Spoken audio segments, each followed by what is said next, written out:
নমস্কাৰ সকলোকে।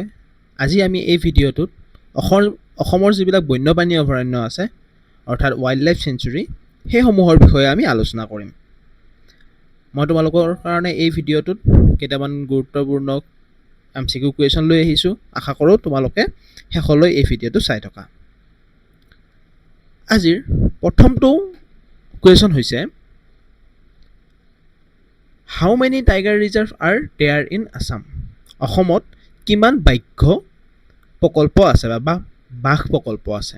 অপশ্যন দিছে আমাক 6, 4, 2 আৰু 3। এতিয়া আমাৰ অসমত টোটেল বাঘ প্ৰকল্প বা টাইগাৰ ৰিজাৰ্ভ আছে বা টাইগাৰ প্ৰজেক্ট আছে 4টা। আৰু সেইকেইটা হৈছে প্ৰথমটো হৈছে মানসখনক বাঘ প্ৰকল্প হিচাপে ঘোষণা কৰা হৈছিল 1973। ছেকেণ্ডখন হৈছে নামেৰি ৰাষ্ট্ৰীয় উদ্যানৰ কথা কোৱা হৈছে ইয়াতে, সেইখনক ঘোষণা কৰা হৈছিল 2001 চনত। থাৰ্ডখন হৈছে কাজিৰঙা ঘোষণা কৰা হৈছিল 2007 চনত। আৰু ওৰাং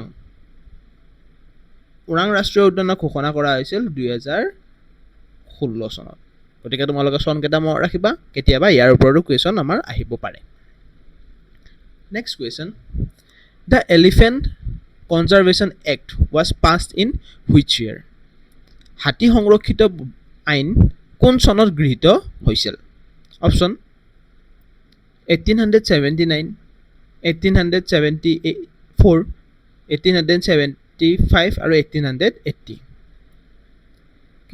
যিখন হাতী সংৰক্ষিত আইন আছে সেইখন গৃহীত কৰা হৈছিল 1879 চনত। আৰু কেতিয়াবা তোমালোকক আৰু এটা কুৱেশ্যন সুধিব পাৰে যে প্ৰজেক্ট এলিফেণ্ট কেতিয়া আৰম্ভ কৰা হৈছিল? প্ৰজেক্ট এলিফেণ্ট আৰম্ভ কৰা হৈছিল 1992 চনত। 1992 চনত প্ৰজেক্ট এলিফেণ্ট আৰম্ভ কৰা হৈছিল। Next question, the only Ramsar site Deepor Beel was declared a bird sanctuary in which year? অৰ্থাৎ অসমৰ একমাত্ৰ ৰামছাৰ স্থান দীপৰ বিল কোন চনত এখন চৰাই অভয়াৰণ্য হিচাপে বা এখন অভয়াৰণ্য হিচাপে ঘোষণা কৰা হৈছিল? অপশ্যন দিছে 1986, 1989, 1999 আৰু 1998। এতিয়া যিখন আমাৰ দীপৰ বিল আছে গুৱাহাটীত, সেইখনক অভয়াৰণ্য হিচাপে বা পক্ষী অভয়াৰণ্য হিচাপে ঘোষণা কৰা হৈছিল 1989ত। আৰু এইখন হৈছে অসমৰ আটাইতকৈ সৰু অভয়াৰণ্য, okay, smallest.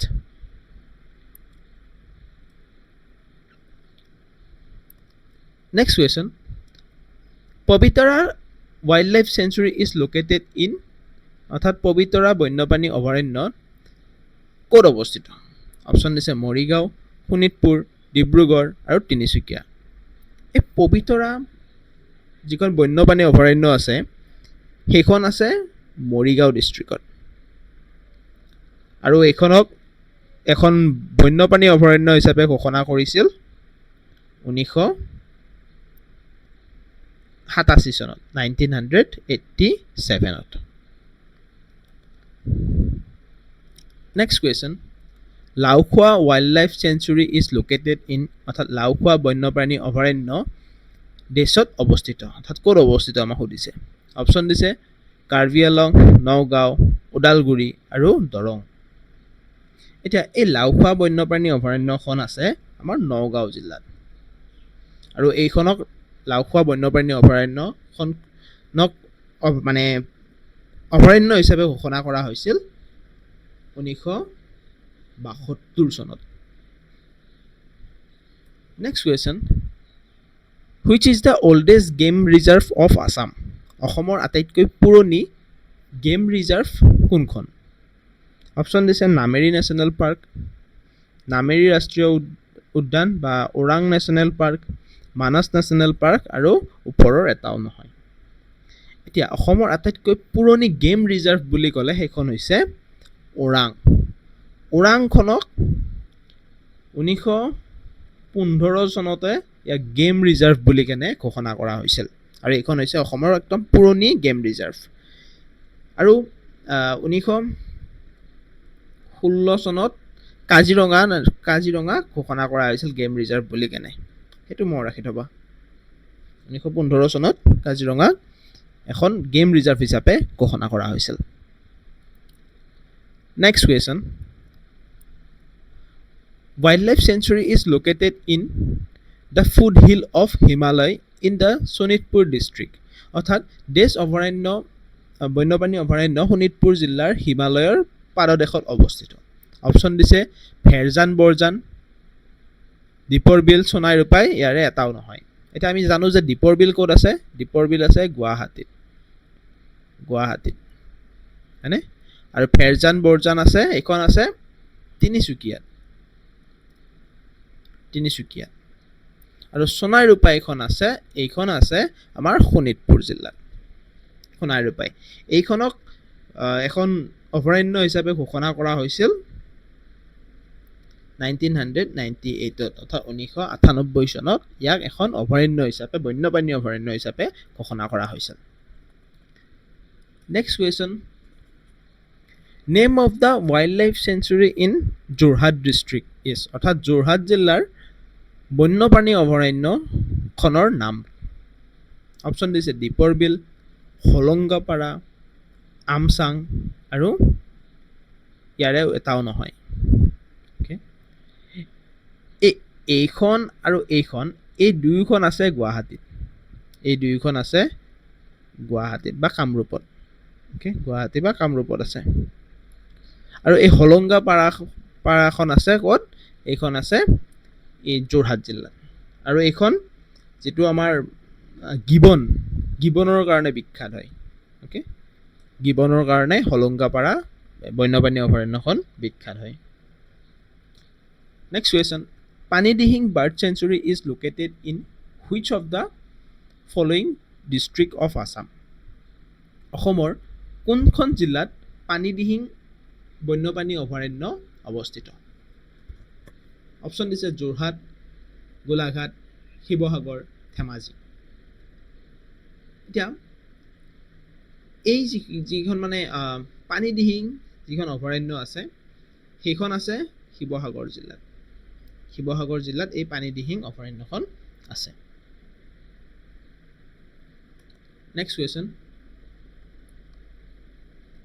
Name of the wildlife century which is the breeding ground of large whistling teal অৰ্থাৎ এই বন্যপ্ৰাণী অভয়াৰণ্যখনৰ নামটো আমাক ক'ব দিছে যিখন বন্যপ্ৰাণী অভয়াৰণ্য ডাঙৰ বা বৰ এই খৰালি হাঁহৰ কাৰণে মানে খৰালি হাঁহৰ প্ৰজনন ক্ষেত্ৰ হয় অপশ্যন দিছে বৰদৈবাম বিলমুখ চৰাই অভয়াৰণ্য তাৰপিছত দীপৰ বিল বৰনদী অভয়াৰণ্য এতিয়া এই মানে খৰালি হাঁহৰ প্ৰজনন ক্ষেত্ৰ বুলি কেনে কোৱা হয় এই বৰদৈবাম বিলমুখ চৰাই অভয়াৰণ্য যিখন আছে ধেমাজি আৰু লখিমপুৰত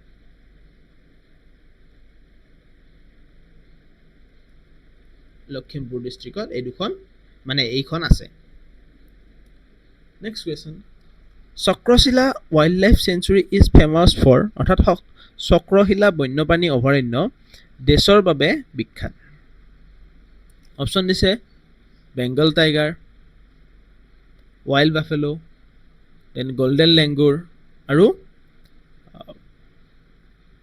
হগ ডিয়াৰ বা হগ হৰিণ এই যিখন চক্ৰপাণী বন্যপ্ৰাণী অভয়াৰণ্য আছে সেইখন আছে ধুবুৰী আৰু কোকৰাঝাৰত এইটো বস্তু মনত ৰাখি থবা যে ধুবুৰী আৰু কোকৰাঝাৰত এইখন আছে আৰু এইখনক ৱাইল্ড লাইফ চেঞ্চুৰী হিচাপে ঘোষণা কৰা হৈছিল 1998ত আৰু এই অভয়াৰণ্যখন গল্ডেন লেংগুৰ বা সোণালী বান্দৰৰ বাবে বিখ্যাত হয়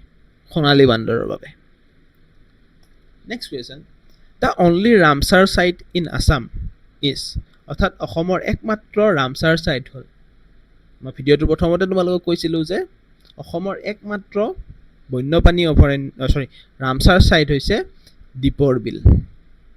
আৰু এই দীপৰ বিলখনক 2002 চনতে ইয়াক মানে বন্যপ্ৰাণী অভয়াৰণ্য হিচাপে ঘোষণা কৰা হৈছিল। নেক্সট কুৱেশ্যন, ডেষ্ট wild life sanctuary harbours the world highest density of one horn rhino.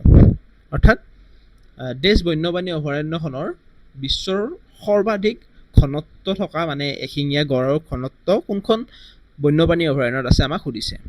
Option দিছে পবিতৰা, হোলংপাৰা, পানী দিহিং আৰু ইয়াৰে কোনোটোৱে নহয়। এই কুৱেশ্যনটোৰ এনচাৰটো তোমালোকে মোক কমেণ্ট ছেকশ্যনত জনাবাচোন। এই কুৱেশ্যনটোৰ এনচাৰটো তোমালোকে মোক কমেণ্ট ছেকশ্যনত জনাবা দেই। Next question, which of the following wild life sanctuary is located in Udalguri district. কোনখন বন্যপ্ৰাণী অভয়াৰণ্য ওদালগুৰি জিলাত অৱস্থিত? অপশ্যন দিছে চক্ৰশিলা, বৰনদী, আমচাং আৰু বুঢ়া চাপৰি। এতিয়া এই চক্ৰশিলাখন ক'ত আছে মই অলৰেডি ক'লোঁ তোমালোকক যে চক্ৰশিলাখন আছে ধুবুৰী আৰু কোকৰাঝাৰত। আমচাং আছে কামৰূপত আৰু বুঢ়া চাপৰি আছে শোণিতপুৰত।